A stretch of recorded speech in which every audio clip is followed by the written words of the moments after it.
Nah, Bapak dan Ibu sekalian, ini ada pendekatan yang menurut saya sangat penting untuk diketahui oleh seluruh guru, terutama ketika kita bicara soal peran guru di era digital itu. Hakikat guru di dalam peran digital. Nah, ini ada satu temuan menarik yang disebut dengan SAMR model itu.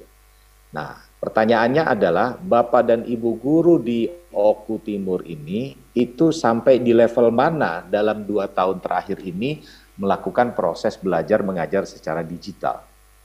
Apakah sampai di aspek S saja atau substitution, atau sudah di augmentation, atau sudah pada tahap modification, atau pada tahap yang lebih tinggi lagi adalah redefinition?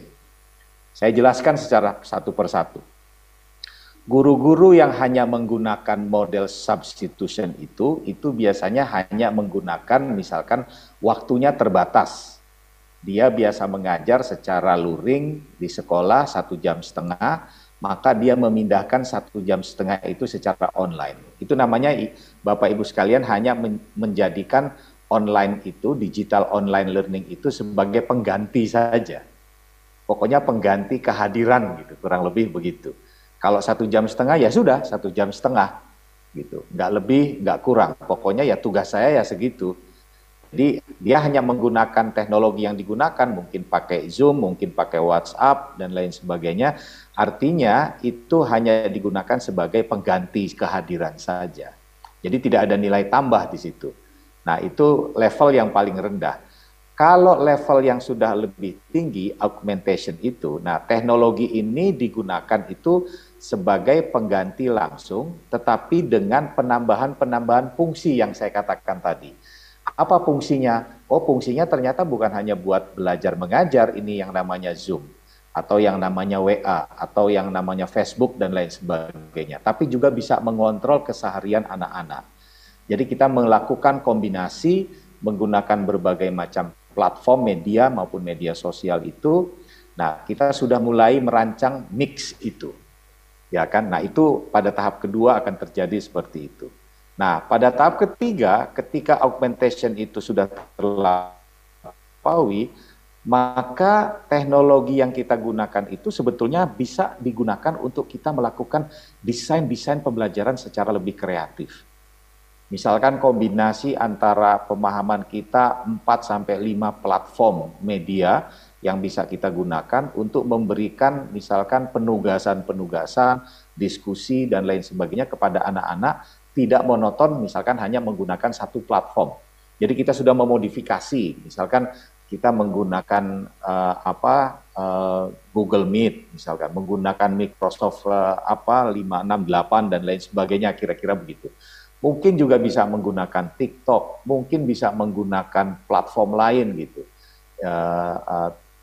Twitter, Instagram, dan lain sebagainya. Jadi memodifikasi itu dalam konteks tujuan pembelajaran itu tahapnya sudah, menurut saya sudah agak expert ya.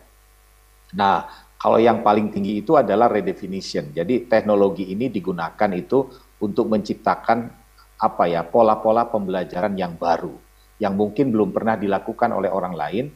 Bapak Ibu sekalian bisa secara kreatif mengembangkan, atau setelah itu bisa membuat platform sendiri gitu setelah itu. Jadi setelah mempelajari dari satu platform dengan platform lainnya, kemudian didaur ulang oleh Bapak dan Ibu, kemudian Bapak Ibu bisa menciptakan satu platform sendiri yang mandiri yang bisa digunakan oleh sekolah Bapak dan Ibu sekalian. Nah, pertanyaannya adalah guru-guru di Oku Timur ini sudah sampai di level mana dalam memaknai dan menggunakan digital learning proses ini.